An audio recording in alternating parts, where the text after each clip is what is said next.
Hi అండి. ఈరోజు నేను కోడిగుడ్డు ఎండు రొయ్యల కర్రీ చేశానండి.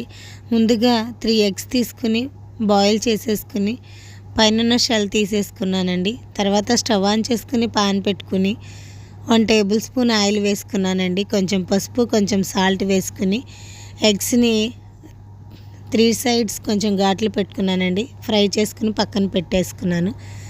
తర్వాత కొంచెం ఆయిల్ వేసుకుని జీలకర్ర వేసేసుకున్నానండి. కొంచెం కరివేపాకు వేసుకున్నాను.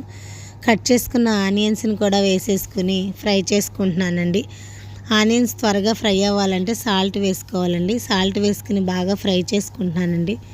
ఈ ఆనియన్స్ ఫ్రై అవుతూ ఉన్నప్పుడు కొంచెం పసుపు వేసానండి. కొంచెం అల్లం కూడా గ్రేట్ చేసేసుకుని వేసేసుకున్నానండి.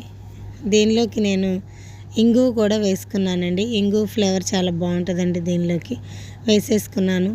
తర్వాత క్లీన్ చేసి పక్కన పెట్టుకుని ఉంచుకున్న ఎండు రొయ్యలను కూడా వేసుకుని కలుపుకుంటున్నానండి.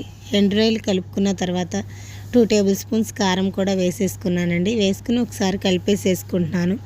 ఈ కర్రీ మనకి చాలా టేస్ట్గా ఉంటుందండి. కొంచెం వాటర్ కూడా పోసేసుకుని ఉల్లిపాయ మెత్తగా ఉడికే వరకు ఉడికించుకుంటున్నానండి. మనం చింతపండు పులుసు పోస్తే ఉల్లిపాయ త్వరగా ఉడకదండి. అందుకే వాటర్ పోసుకుని ఉల్లిపాయ ఉడికే వరకు ఉడికించుకుని తర్వాత చింతపండు గుజ్జుని పోసేసుకుంటున్నానండి. కర్రీకి సరిపడా గ్రేవీకి సరిపడా గుజ్జుని కూడా పోసేసుకుని నేను ఫ్రై చేసి పక్కన పెట్టుకుని ఉంచుకున్న ఎగ్స్ని కూడా వేసేసుకున్నానండి. కొత్తిమీర కూడా వేసుకున్నాను.